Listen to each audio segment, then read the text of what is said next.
नमस्ते जी। मेरा नाम वेणुगोपाल है। मैं आंध्र प्रदेश से हूँ। मेरे डिस्ट्रिक्ट में पैसा का काम देखता हूँ। अभी मैं आपको एक स्टोरी सुनाना चाहता हूँ। ये जो स्टोरी था 2011 की हमारी पैसा ट्रेनिंग के दौरान एक मेरे को अच्छा एक्सपीरियंस हुआ था। वो एक्सपीरियंस को अभी मैं आपसे शेयर करता हूँ। 2011 के जुलाई मई में आंध्र प्रदेश राज्य के मेदक जिले में पैसा सर्वेक्षण की योजना बनाई गई। हमने प्रशिक्षण के लिए मैत्री हॉल को चुना था, जहां पर हमने 3 दिन के लिए रहने खाने की सारी व्यवस्था कर दी थी। आखिर में प्रशिक्षण का दिन आया है और हमने 30 स्वयंसेवक के साथ प्रशिक्षण शुरू किया, जिसमें हम 5 लोग थे। 2 मास्टर ट्रेनर थे, 2 पैसा एसोसिएट थे और एक हमारा स्टेट सुपरवाइजर था। प्रशिक्षण सत्र के सबके परिचय के साथ शुरू हुआ।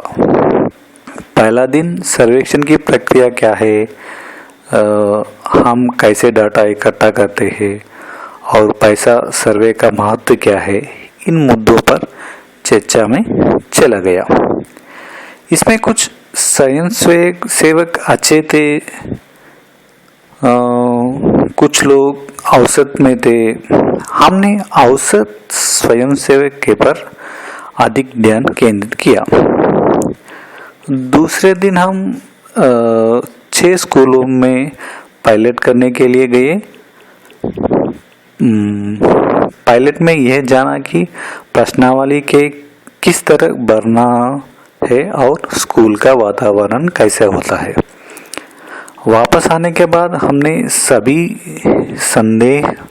संदेहों पर चर्चा की और अपने अनुभव सभी स्वयंसेवकों के सामने रखे। मैं तो बहुत खुश था, क्योंकि पहला और दूसरा दिन योजना के अनुसार बीता और सभी स्वयंसेवक अपनी दिलचस्पी दिखा रहे थे। उस दिन शाम में जब खाना खाने के बाद हॉल में मैं अपना काम कर रहा था, तभी मैंने एक महिला की आवाज़ सुनी जो कि कुछ वाक्यायन सुना रही थी, मगर मैं अपने काम में व्यस्त था, इसलिए मैंने उस तरफ ज़्यादा ध्यान नहीं दिया। तीसरा दिन हमारे प्रशिक्षण की आखिरी दिन था। हम वित्त संबंधित और स्कूल के आवंटन करने का कार्य कर रहे थे। उसी समय हम बात कर रहे कि एक स्कूल के लिए हम एक स्वयंसेवक को कितना पैसे दे रहे थे। सब कुछ योजना के अनुसार जा रहा था। तभी एक महिला चिल्लाने लगी कि मैं सर्वेक्षण के लिए नहीं जा रही। मुझे एकदम से सदमा लगा। मैंने पूछा कि आप ऐसे क्यों कर रहे हो। उनका कहना था कि एक स्कूल के लिए मानदेय और प्रवास भत्ता सही है, लेकिन हमें हर एक दिन के लिए खाने का पैसे भी चाहिए।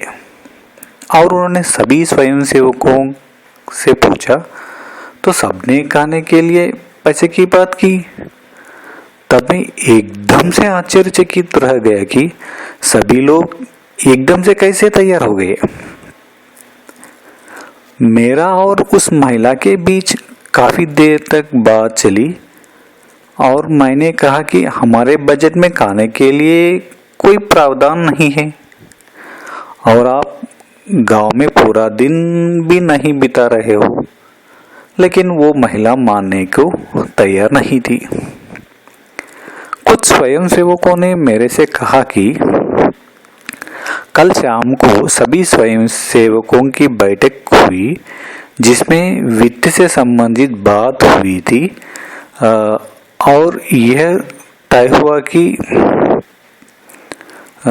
अगर एक दिन का खाने का पैसा नहीं मिलता तो हम लोग सर्वेक्षण के लिए नहीं जाएंगे। तब मुझे महसूस हुआ कि कल मैं जिसकी आवाज़ सुन रहा था वह यही महिला थी।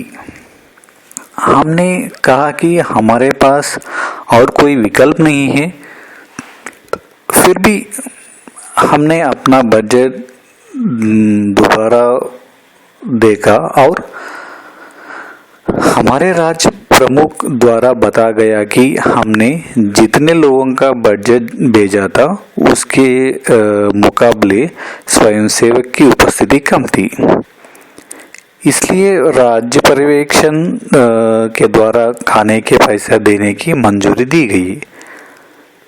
तब सब लोग बहुत खुशी हो गए। इसमें मेरी राय में इस तरह की कई परिस्थितियां प्रशिक्षण के दौरान आती है जहां पर स्वयंसेवकों का राय बदल सकता है। ऐसी स्थिति में हमें धैर्य रखना जरूरी है। मैंने अपने पुराने अनुभवों में कई प्रशिक्षण आयोजित किया है, लेकिन मेरे के लिए एक नई सीख रही है।